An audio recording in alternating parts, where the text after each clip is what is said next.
Good morning. It is Wednesday, February 16th. Welcome into the Morning Medical Update and for joining us here on Facebook and on YouTube. Even though our COVID infection numbers have dropped, they are still the highest they've been since the start of the pandemic in many parts of the state. Rural areas in particular are still struggling. And this morning, we're going to talk about the impact COVID is still having on hospitals and rural communities. Joining us is John Warden. He is the interim administrator at our Great Bend campus, and also Dr. Sherry Vaughn, the associate chief medical officer for our health system. Plus, we're also joined in studio by Dr. Tim Williamson. He's a pulmonologist here at the health system and physician VP of quality and safety. And also Dr. Jackie Hyland. She's a CMO at St. Francis, who is going to discuss the impact rural COVID cases are having on our health system overall. In COVID headlines this morning and around our Kansas City community, the Liberty School District joins a growing list of districts no longer requiring students to wear a mask. Board members cited cases that are going down and fewer absences. The new policy takes effect on Friday.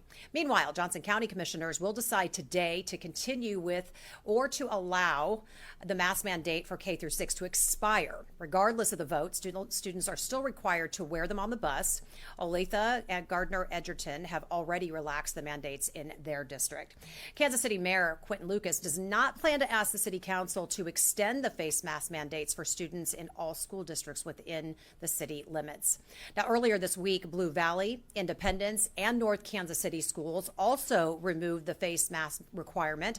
All schools are still, though, encouraging students to wear them. So make sure you get your questions sent in to us on YouTube, Facebook, and the Medical News Network. You can find links to those right here on your screen. So let's get on over to infectious disease physician, Dr. Nathan Barr, joining us this morning with our COVID count. Good morning. Nice to see you. It's been a while. It has been a while. I've been just, relaxing. I know. And we just called you to bat. Nice to see you. Well, yeah, cases have been certainly going down, but man, we still have a lot of patients sick with COVID in our hospital. 55 active cases, 11 of those in the ICU, 6 of those on ventilator, but 134 total patients still sick with COVID total. So that includes active patients and also people that have they're out of that active phase but still need hospitalization because of COVID. So hearing cases are going down, that's great, but I think we got to remember 134, that's a lot. And there were a lot of times that would have terrified us in this pandemic, so we shouldn't act like we're all good. We're not all good. That makes sense. I want to get to reporter questions, but Dr. Williamson, good to have you today. Good morning. Thanks. So today I got a big old surprise. I've been so used to talking about kids and students in the upper grades, not having optional mask policies in their school. And this morning, my 8-year-old said, "Mom, guess what? We get to take our masks off on Friday." And I was like, And so we were just talking about this off the top of the show, and it just kind of hit me. Wow, we're there. Should we be there? Well, we're going to stay consistent. The pillars of infection control still work, and one of the key ones of those is masks. And as a father, my kid is still in school is 16, and my other daughter is 18. And I still very much want them wearing masks. Mm-hmm. And I think it's still incredibly important. Yes, the cases are coming down, but as Dr. Barr mentioned, they're still at numbers that are higher than the peaks of previous surges. And that doesn't even take into account all of the home testing that's being done that wasn't part of those case numbers in some of the previous surges. So. Sure. So yeah, it gives me anxiety too, and fortunately, knowing my son, I know he's still going to keep wearing his mask, and did even for like the 12 hour or the 4 hours it was optional at the beginning of this semester. But yeah, it makes me a little anxious too. I think it's a little early. I know. I'm always hoping and praying they're gonna kind of go back on that. But yeah, she said we don't have to wear masks on Friday. I thought it was like how they have like PJ Day and bring your stuffed animal to school day. I go, oh, is it like a special day? She goes, no, it's like a new thing. I said, whoa. So yeah, it was a big shock. So we'll see. I think it concerns me because it's kind of let's just see what happens kind of thing. Like let's take them off, see what happens, and then we'll decide if we need to go back on that. If there's any reporters on the line, I think we do have somebody on the line, and then I've got a reporter question. Go ahead with yours. Okay, I'm going to go ahead with mine then. So KMBC has a question. Wondering if you could add to this about Senator Marshall introduced legislation to end the COVID-19 state of emergency, and was curious your thoughts. And Dr. Barr, I'm going to ask you as well. Do you think it's the right time to end it? Well, clearly we don't focus on politics, but we do focus on health and the science. And what Dr. Barr was saying earlier, the emergency is not over. The numbers aren't over. And so there are often things, whether they are federal or state declarations of emergency, that are incredibly helpful that people don't even realize. And that may be access to the National Guard, that may be ways that allow for rules around telehealth and telemedicine and those sorts of things. So there are a ton of things that are often wrapped up in those. So probably not my job to comment about the timing, but I think it is our job to say the emergency is not over, and there's still probably a lot wrapped up in the aid that those declarations provide that we still need. All right, Dr. Nathan Barr, Yeah. let us have it. What do you think? Man, I must have really went off last time I was on here. So, No, we love your candid yeah. discussions. Well, I think there seems to be a lot of effort to sort of say, push this aside. We're done. And a lot of these sort of changes we're talking about seem to be aimed at sort of making those declarations. And I think I would just echo, we're not done. There are a lot of sick people here. There are still people dying in our hospital from this. And so when we talk about sort of moving on, pushing, this aside, that aside, we're over it, we're not going to do that. I kind of think back to my patients that I've seen recently dealing with this disease in the hospital, and I say, it's not done for them. It's not done for their families. So it doesn't, and man, these levels are high. This isn't like, I'm saying a rare person. These are big numbers of people in our hospital suffering from this disease. So to me, to try to be doing measures that are in part aimed towards sort of stating that this is done, I think that just strikes me as a little discongruent with our situation. And it's not done for the healthcare providers either. Right. And to the point about deaths, as of Monday, last month we had 56 deaths from COVID. I think we had just around 20 in December. Last month we had 56. As of Monday we have had 30 so far this month. 33 as of yesterday. 33 as of yesterday. We're averaging 2 to 3 deaths per day. So I just can't underscore enough. It's not over for the families, the patients, but also the providers that are still taking care of these patients and dealing with death every day. And I think perhaps that's, you can probably detect a little emotion in my voice when I'm talking about this. That's probably why you can detect that, because it really is hard as somebody who's seen these patients, trying to help them through it, trying to talk families through it when they can't see their families, to then be told, when you're leaving work, well, we don't need this anymore, we don't need that anymore, we're all good. It's not the case. Well, and thanks for reminding, it's not the inconvenience of the mask mandate. So yeah, it's the touchstone is the patient and the people who are still dying of the disease. Dr. Hyland, I want to bring you in. Your thoughts, the state of emergency, what has it meant, and is the time now to let it go? I agree with Dr. Williamson, being a healthcare provider, not getting into the politics of it, but I do think there are aspects that are very helpful. I think with getting supplies and being able to pivot faster when we do need, for staffing situations, those kind of things, testing supplies, medications, with the supply chain broken across the country, I think that we do need to have access to additional resources during this time. Dr. Vaughn, your thoughts?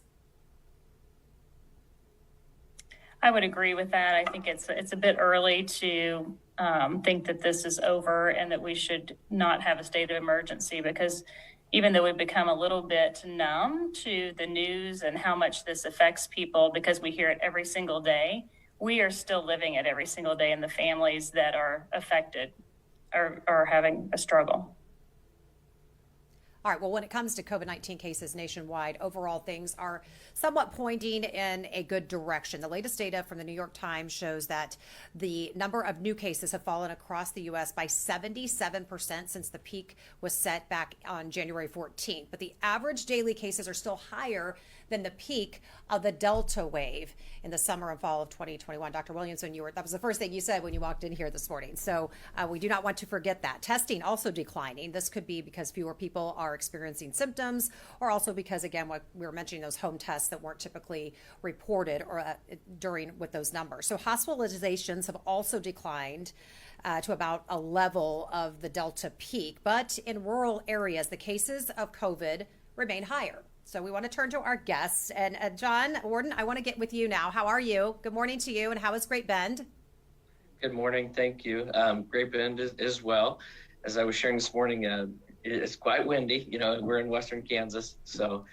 But I just want to step back on your last question with respect to the, ending, the declarations, states of emergency. One thing that I would comment with that's very clear, that numbers are still high, which you referred to in the positivity overall transmissions. But also, as we think about the number of patients that are being seen, we still see a lot of patients. While our total inpatient bed numbers are not as high as they were, 3 weeks ago or 4 weeks ago, that was coinciding with the numbers that you just showed on the graphs with respect to peaks being mid-January, we still see a lot of positive transmission and overall cases. And that isn't just always in the acute care setting with patients that come through and admitted to the hospital, but what we see in our ERs, our urgent cares, our clinics. That volume has been significantly high in that burden with respect to the number of patients in the system. And that puts a significant pressure on our overall staffing. And by that, we have this chronic state now that we've been in for such a period of time with our team members that they're going through this, that while we can say we want to be done with it, they're still living it all the time. They've been living it for a long period of time. And having just that last wave was a very significant acute crunch on them. And it impacts our team members just as much as it does patients. And so as we have patients that are out and affected by this, we also have team members and family members of people that are part of our care team that experience it as well. And so it puts a significant burden, as Dr. Hyland referred to, with some of the staffing pieces as well. So the people who are just care providers, that still continues to be an ongoing challenge for all of us, especially in rural settings. It's much more difficult in times to pivot people and serve and make up those scenarios where people are out. So, John, what are you seeing as far as just masking culture out where you are, and also vaccination rate? Can you share any information about that? Yeah, absolutely. I think masking has always been something that has been very, it's a hot topic amongst many people in rural settings, and definitely a viewpoints that a lot of them have with regards to, school districts and those scenarios where people are saying, okay, now we're pivoting. That's definitely been the case. And maybe so several weeks ago, as you saw in more rural communities that moved away from some of that. No doubt, all the things that Dr. Williamson, Dr. Hyland, and Dr. Vaughn referred to with regards to why you would want to continue to use those pillars of infection control seems like the right answer.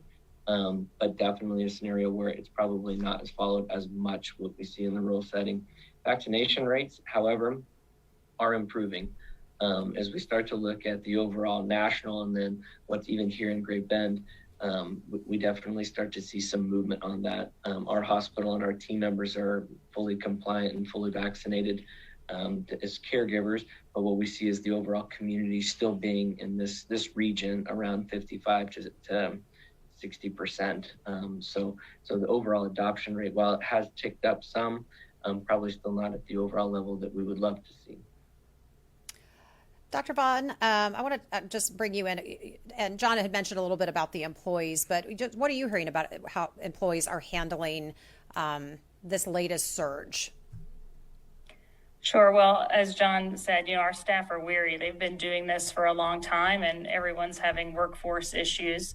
But thankfully, more of our staff are healthy now. We did have a lot of people out in the prior weeks, but back to having people back on staff. But they're working hard in this community. They have rallied, and they have taken care of this community, from the nursing staff, APPs, physicians, our managers, our housekeeping, everyone has really rallied and worked hard to make sure they're taking care of this community.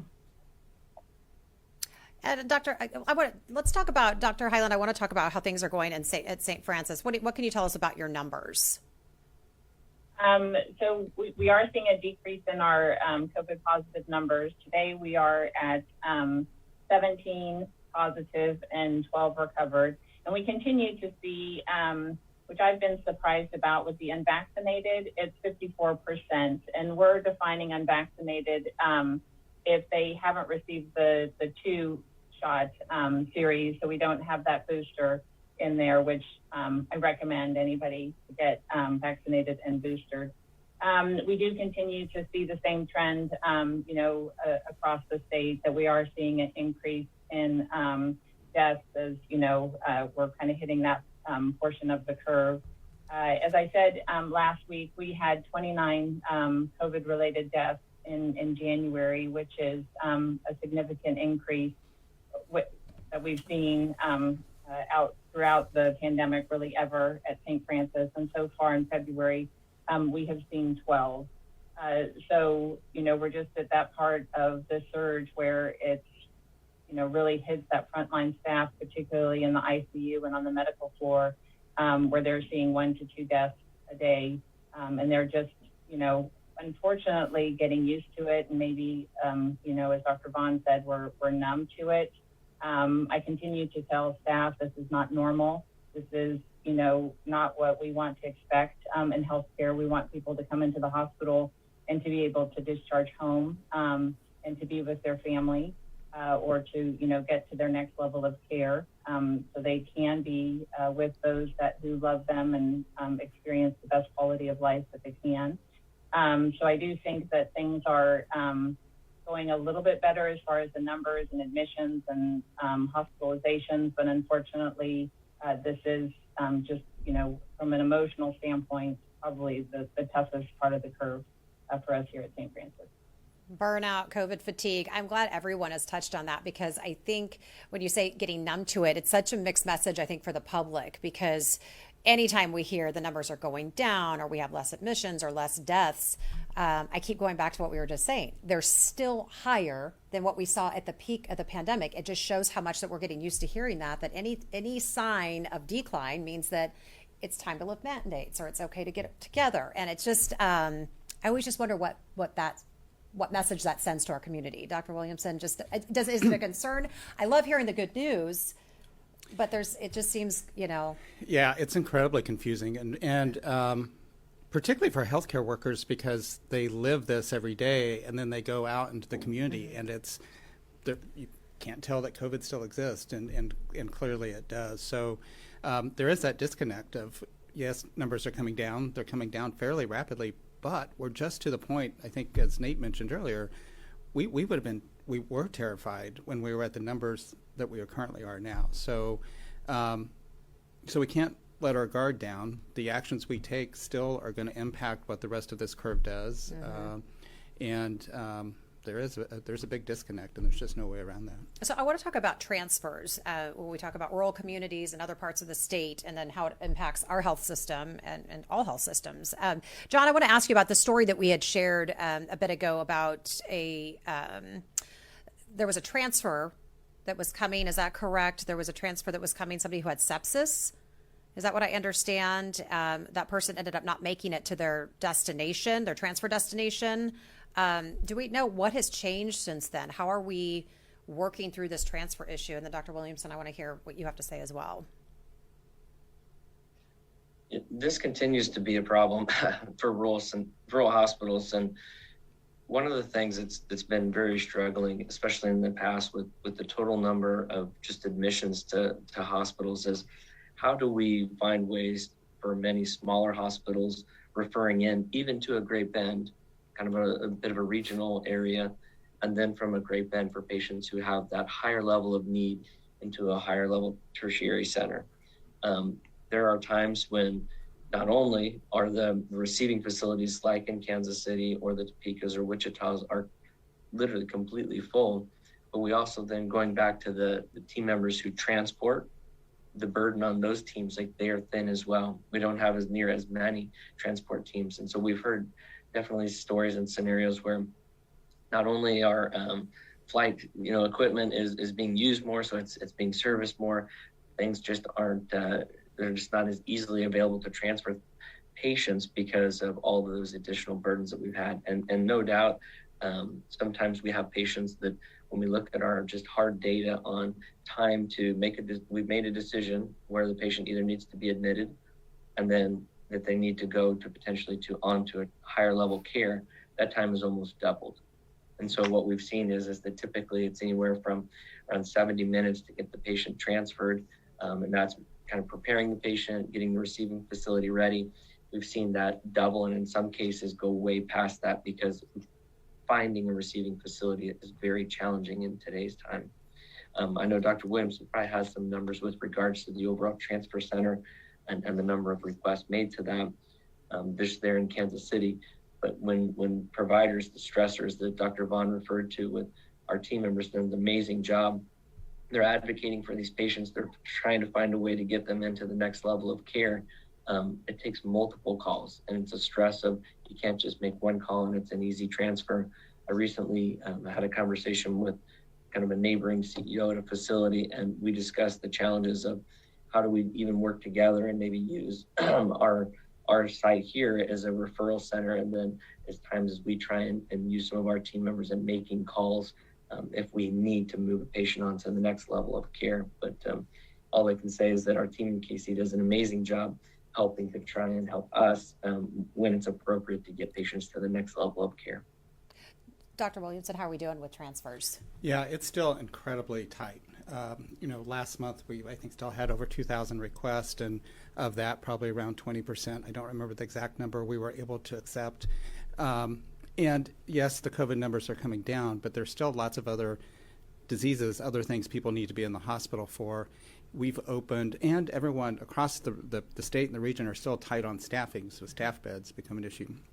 We've opened, I want to say, 3 units where at some of the best capacity we've had, and 3 additional units, and we're still incredibly full, and it's still very, very hard for patients to get here, and it's the same around the region. We have great working relationships with St. Francis and Great Bend. They're part of our system, and so nothing probably goes better than those transfers, and that's still incredibly challenging to help get those patients where they need to be, and everywhere else around. John touched nicely on some of the delays, and so some places are calling 30 or 40 or more places to find an accepting facility still. And then there's that delay. There's the delay getting a transport to be able to get there. So all of the rigs may be in use, or all of the flight services may be in use, and then there's the actual transport time. So we've seen substantial delays from the time that someone presents at a smaller ER that we know needs a different level of care to be able to actually get them here for all of those things. And what kind of patients are we talking about? Again, let's step away from COVID. Right. So it's still the gamut. It's sepsis, it's heart attacks, it's stroke, it's trauma, it's all those things. We're coming up into the summer season, so there'll be more trauma in the rural settings, some of the agricultural injuries. So it's everything. And actually, sorry. Oh no. But the other piece that we saw that sadly is often the case, particularly around the holidays, it's overdoses. It's suicide attempts in various manners. So, and that's again, unfortunately, not uncommon around the holidays, but it's everything. So if COVID is not affecting you, and that's something you don't care about, you've got to care about all of these other things that are happening in the course of a lifetime. Because today, it still may be very hard. If you have a heart attack at some place, you may not be able to get to a larger facility to get the care that you need today. And you think about 134 patients, that's 134 beds that are going to one disease that could be, used to help take care of all these other diseases. And it's the same in St. Francis and Great Bend and everywhere else. Dr. Barr, anything to add to that? What's the message? What should we be telling people? What do you want the community to know? Well, it's about the whole community, right? So, again, I think I would reiterate that if it's COVID is important. That's a risk we're talking about. We're also talking about the risk with any disease and simply not being able to get to the care you need. And I think, all of our team here could tell you they've, we've seen cases where, the patient makes it in and, they've been trying to get here for a week before they get here. That's a problem, right? And I think what we're talking about also is just simply when a patient desperately needs, that access to that specific procedure, that specific type of doctor, things that are only available in certain centers, that needs to happen quick. And if it can't happen quick, that can be really bad for the patient. So it's not only COVID, it's really any health problem. And so we really got to all be in this together. Think about it's the whole community, and we all need to be trying to protect each other here. All right, I want to get to some community questions, so we'll go ahead and get to those, and then we'll keep asking. But Sandy has a question: are there other communities or countries who have gone maskless already? And if so, what has been the outcome of that? And anyone can jump in, but have we heard of a real successful maskless community? I think that I can't speak too well on this because I gotta say I've been so involved in trying to keep our own system rolling that I haven't been as interested in the masking policies of other countries per se. But I will say this, regardless of where you're at, these principles are true, right? So, if you're in a tight indoor space, maskless with people with COVID, that's a bad situation. The truth is we don't know oftentimes who has COVID and not. So you need to protect yourself and you need to protect others. And that's a principle. It goes across settings. If you're in an area where you can, be outside, spread out from people, that's a safer way to be maskless, right? Those principles translate Across the country and around the world. Yeah. Right. Okay, Dr. Vaughn, jump in here, though, because I think sometimes there's a perception from maybe large cities that those in rural communities aren't masking or vaccinating and aren't doing their part. But tell me a little bit about, kind of jump in on that question, if you would, about just maskless and how that's working and just what your insight is to that and what you see in that part of our state. Sure. So, and I'll kind of put this in a little bit of perspective. So I live and practice in Lawrence, and we're in Douglas County, which has a mask mandate. So my view is a little different when I come to Great Bend, which is where I am now looking, so I'm very hyper aware when people don't have a mask on because I'm used to a very masked population. And I'll tell you, I went in the grocery store last night. I saw a lot of masks. All the employees had masks on here in Great Bend. So, I think people are still following, even in the rural communities, maybe not as much. But again, in my community, we have a mandate, so everyone is wearing masks out in public. But I was very pleasantly surprised to see a lot more masks than I have seen in prior visits here in Great Bend. So I think that's reassuring that they are taking that seriously. They're protecting themselves, wanting to protect their neighbors, and wearing masks. John, can you jump in on that? Any insight? Because we've been talking over the last couple of years with you every so often out in Great Bend. And have people now with this surge, are people taking it seriously? Because I know some people are. It's not that everyone isn't. So what is your feel? What is the mood? Yeah, I think Sherry kind of is touching on what I would just call it. Like sometimes we stereotype some aspects of, rural communities or people that they don't follow those rules or they don't see the benefits of that. And I don't know that that's always right. I mean, there's definitely some scenarios where that can happen, but I even talk to people so much as they're worried about their family members. They're worried about grandma, or they're worried about a cousin or an aunt who potentially has an autoimmune disorder or is receiving chemotherapy. And so I see people doing many times the responsible thing and masking and asking a lot of questions, even about, hey, I've got my full vaccination. Is it, booster time? When should I consider another booster? I hear people asking questions that, rewind a year ago, people would say, well, that doesn't seem like that would be congruent with rural settings. So I do think that there is more awareness.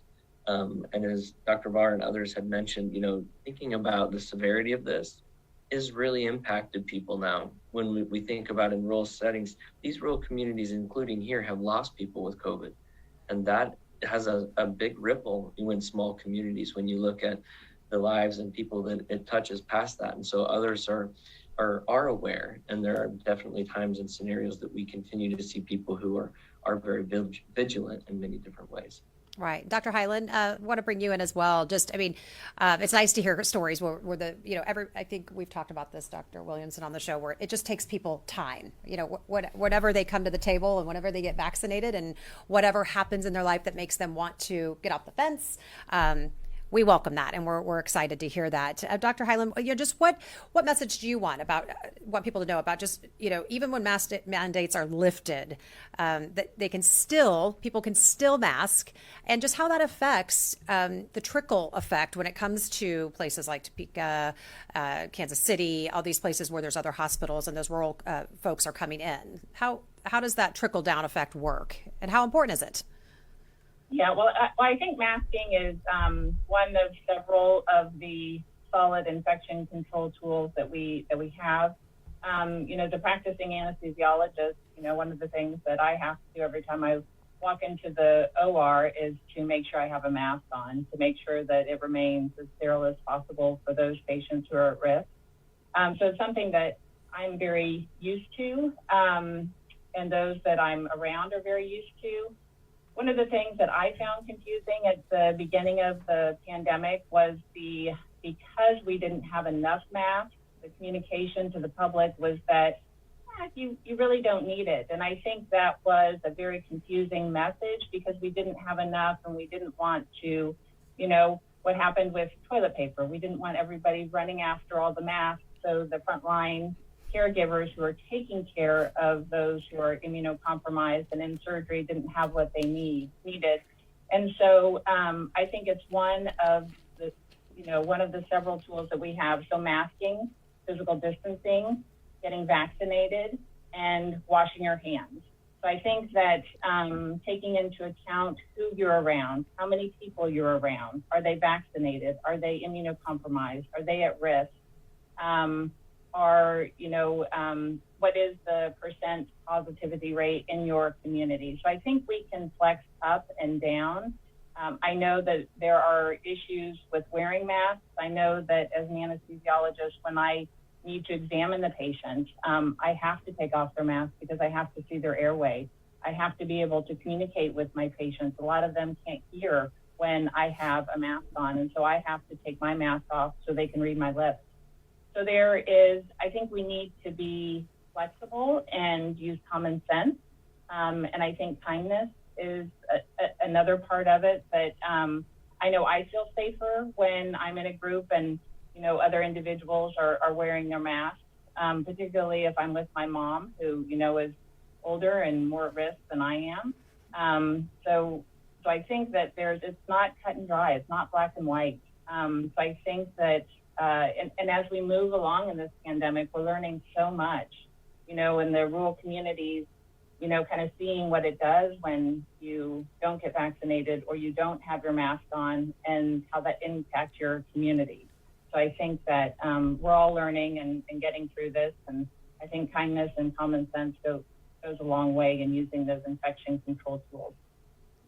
Isaac wants to know, of the current hospital census here at KU, what is the proportion of patients from counties outside of the MARC region? Do we know? I don't know. And you aren't expected to know. We didn't know that question was coming. But is that something we would know and could find out? I failed the first question. Man. That's all right. No, you're good. You're good. That's something we can collect that data on for sure. Okay, because I think people want to know who is being transferred in and how many people are coming from other communities. That data is obtainable for sure. Okay, question from Tammy. Recently read in the New York Times there could be an undiscovered coronavirus. Is that just an undiscovered variant? Dr. Bauer, do you want to jump in on that? Yeah, I haven't read this, but I've kind of heard, I guess, whispers about this. I maybe. I'm sorry if I'm not addressing exactly what the concern is. I think there are certainly worries about new variants popping up. There are certainly worries that, you know, a new coronavirus, totally new coronavirus could pop up right the same way that we've had other pandemics. That's always possible. You know, the more, in terms of variants, obviously, the more transmission that happens, that allows more opportunities for new variants to come about. So it's a worry. I think it's something we need to monitor. I'm thankful that there have been a number of countries around the world that have done really excellent job monitoring for variants. South Africa comes to mind as one that's done an absolutely extraordinary job monitoring for variants. And the U.S. has built up their capacity a lot in the last number of months. So I'm hopeful that, you know, we can catch the next variant should it come quickly, so that, you know, we know what we're dealing with, we can prepare, that sort of thing. But yeah, we need to stay vigilant, and we need to, you know, be monitoring to make sure that if that does happen, we're ready. Safe to say a new variant is inevitable? Yeah, I think it's safe to say a new variant's invariable, and we hope that those will be milder, because that actually is to the advantage of the virus itself, but we don't know that, and so there's probably going to be other variants, and we'll just have to watch those over time.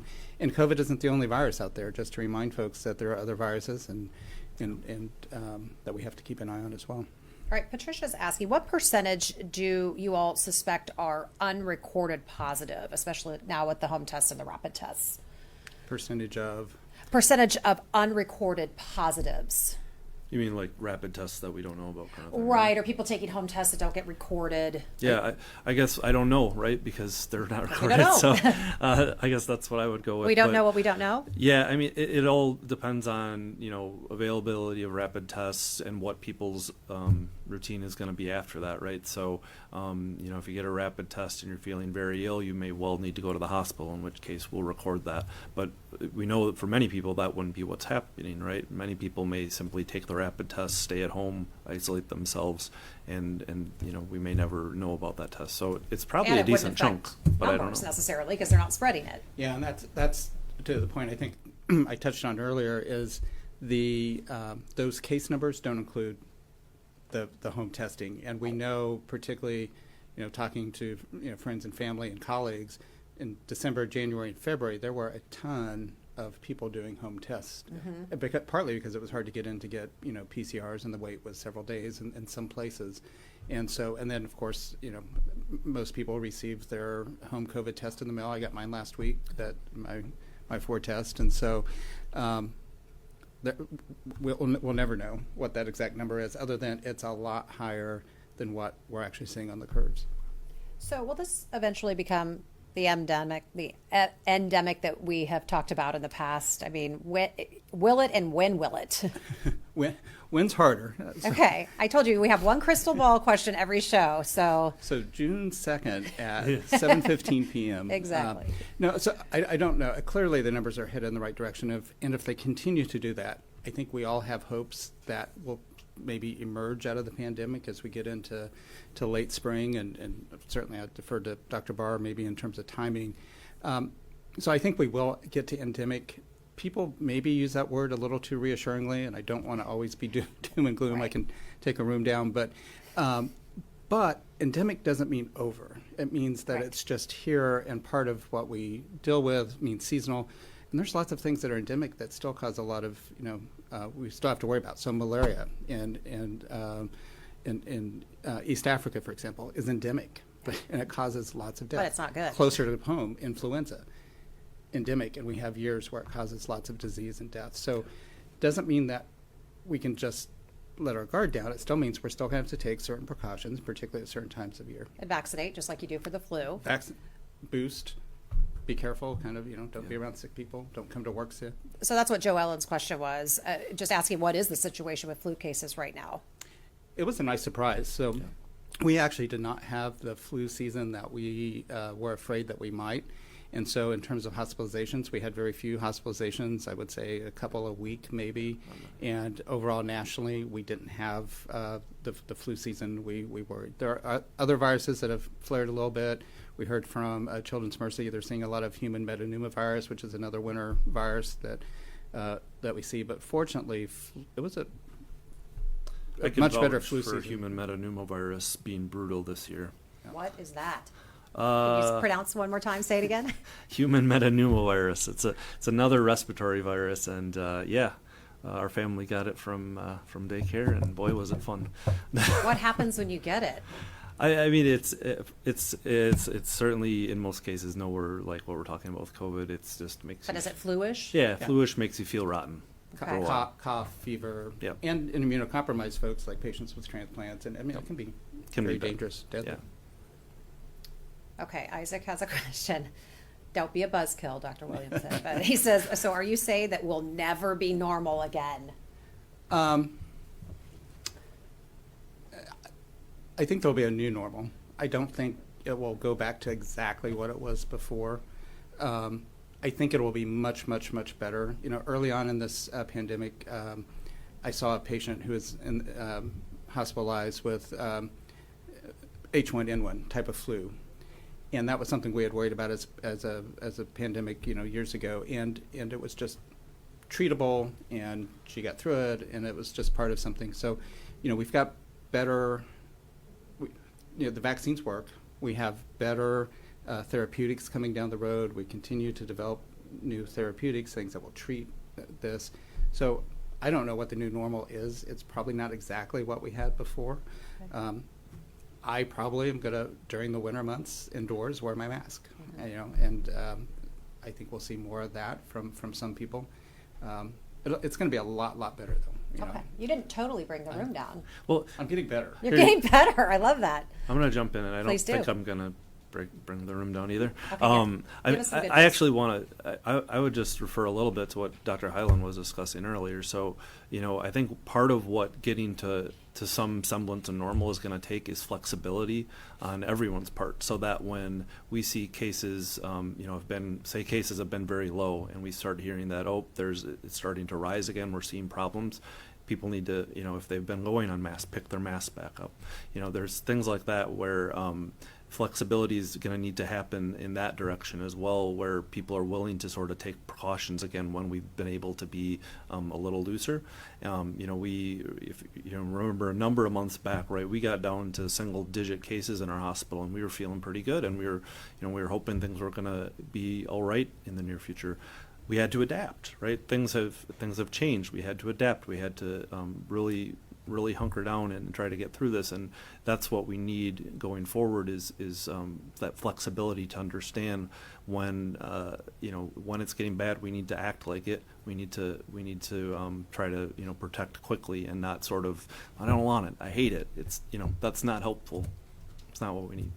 Dr. Hyland, I want to get to some final thoughts, and I was hoping I could ask you a question with that.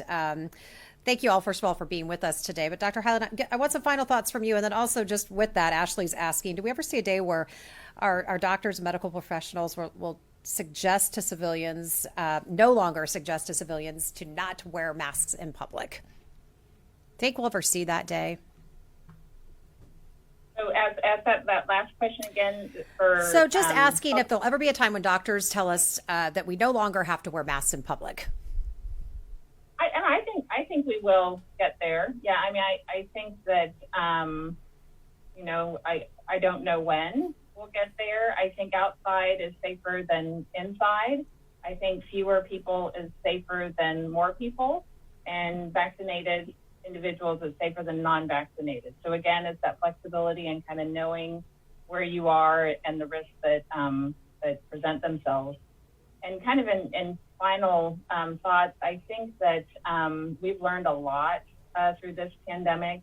One of the things that I have that I'm very grateful for is the ability to work with so many different individuals and different organizations and learn how all the different systems work and how we can make them better. I think that the new normal will be better than what the normal was before. I think we have to remember that every day is a new day, and one day does not look like the next, and that's what makes life exciting. And I think the more kindness and respect that we can bring to each new day, I think makes it even better. And currently in this pandemic, I think if we can, I think wearing a mask does, kind of show other people that you care about them and you don't want to get your germs on them. And what we've seen with the flu and wearing a mask, it proves that it works, that it does reduce the amount of, different diseases that we spread amongst each other. We're not going to bring that to zero, but just to continue to be kind and respectful to each other, and to understand that the hospitals and the clinics and the healthcare professionals are a part of the community, and they do need your support so they can take care of you the best that they can. Dr. Hyland, thanks so much for being with us today. Dr. Vaughn, your final thoughts for us. Well, COVID has kind of taken over all of our thoughts, our conversations, and it has made a lot of people be very divisive, even in their personal relationships. So God gave us 2 ears and 1 mouth. Let's use them in that capacity, listening more than we're talking, and listen to each other, find some areas that we can agree on, and let's get through this. Well said. Thank you so much for being with us. John, final thoughts from you out there in Great Bend.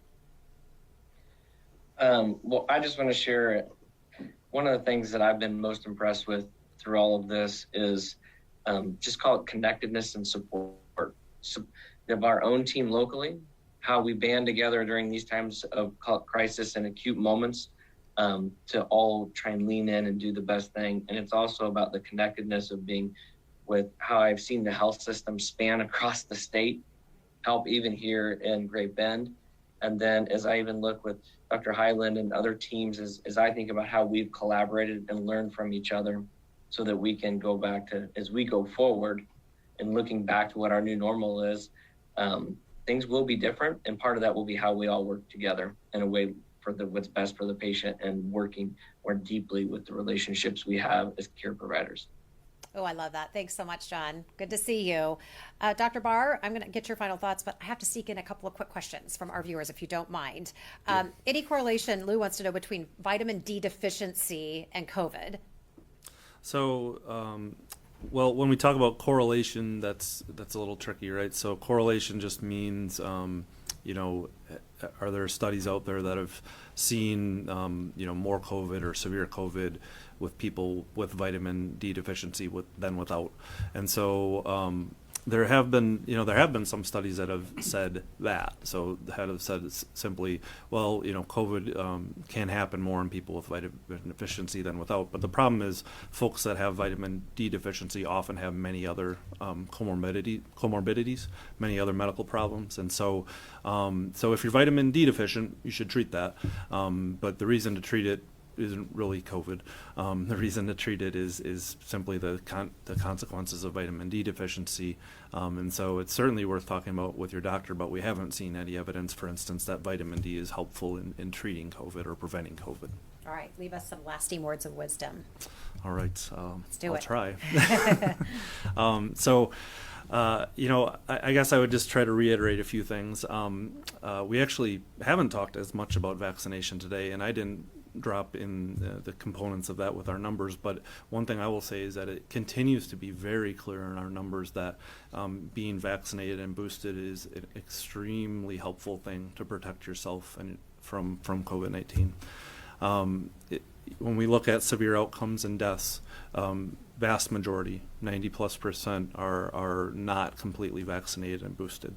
So that's one thing where, the question about are we ever going to get to normal, I understand that, right? Because it is getting us to that, it expresses kind of a despair, right? This is terrible. It's been going on for so long. We're all sick of it. What can we do about it? There are things we can do about it. And I think that's, probably what I want to emphasize the most. You can do things to protect yourself. You can get vaccinated and boosted. That's going to offer you a lot of protection. It's also going to offer people you love protection by being boosted. If you have kids that can't yet be boosted and vaccinated, you doing so is helping to protect your children. So, don't despair. I get it. I find myself there sometimes too with this. I look at these numbers and it really is not a happy place. But remember, there are things you can do to get yourself through it, to get your family through it, and to help your community through it. We're all in this together. If we do our part, we can make our way. Dr. Barr, thanks so much for being with us today. Dr. Williamson, help us land the plane. What do you got to tell us? Well, I want to echo the words of my very wise colleagues, and they've all said it beautifully. I read a really great article in the Atlantic, I think it was last week, and it really talks about, as we transition, we're not going to have either end of the spectrum. We're not going to have these drastic lockdowns, but we're also probably not going to be running into large groups of people unvaccinated and masked. And so how do we navigate that? And I think part of it is figuring out who's the most vulnerable person in your circle, and that may be you. Mm-hmm. And how do you protect, and how do you kind of constantly make the decisions about how you protect yourself and those vulnerable people in your circle or your bubble? The vaccination with boost, masks, and there's no doubt that these things work. And what's distressing, I think, to all of us is the just vast amount of misinformation that's out there. Mm-hmm. And if we can figure out a way to combat that's been deadly. But we're headed to a much better place, and the way that we continue to get there is masking and in the right settings. Mm-hmm. Not outside, but if you're indoors in a crowded space, that's probably the right place to wear a mask. But vaccination. Let's do it. And you both said it. It's, if you don't want to think of the entire world or the country or the community, think of that one person that you love that needs the most protecting, and do it all based on that. Absolutely. That's a really good message to send. All right. Thanks to all of our guests. Great conversation. We appreciate you so much. Tomorrow, we told you about this. We're launching a brand new program focusing on the heart, and it's called All Things Heart. Alexis Del Cid will host this show, and each episode will highlight amazing patient stories, care teams, and physicians who specialize in cardiac care. This week, we focus on COVID's effect on the heart. And just like the program here, you're going to be able to ask questions live to Alexis all about things heart. So join us here at 8 o'clock on our show, and then stick around for the brand new program that starts again tomorrow at 10 a.m. Now, finally this morning, we're talking about the power of giving back as a way of saying thank you to all those Chiefs fans out there for donating nearly $500,000 to the Children's Hospital in Buffalo. They have now donated 300 pennants to the Children's Mercy Hospitals here in Kansas City. And the pennants read, "Sportsmanship always wins." So again, this was all about, this all got kicked off, when they kind of were teasing in that 13 seconds. And so they really ramped it up. Donated kids, so kids in Buffalo are taken care of, and now our kids here in Kansas City. So I think that when the Chiefs didn't go, I think when you hear things like that, that's some good news that we get to hear with that. So we appreciate that. Also, want to talk about what's coming up tomorrow. Closing ceremonies for the Winter Olympics are coming up in just a few days. We're going to talk about sports medicine. We've got two sports medicine physicians here at the health system. They're going to talk about the effect COVID has had on the games and how it's also impacting athletes. We're going to talk about working with elite athletes and how that impacts some of our local high school and college players here in our city. So we'll talk all about that tomorrow. So have a fantastic day, and we'll see you back here tomorrow at 8 a.m. Subscribe to our morning medical update and open mics with Dr. Stites podcasts. Now everywhere podcasts are available.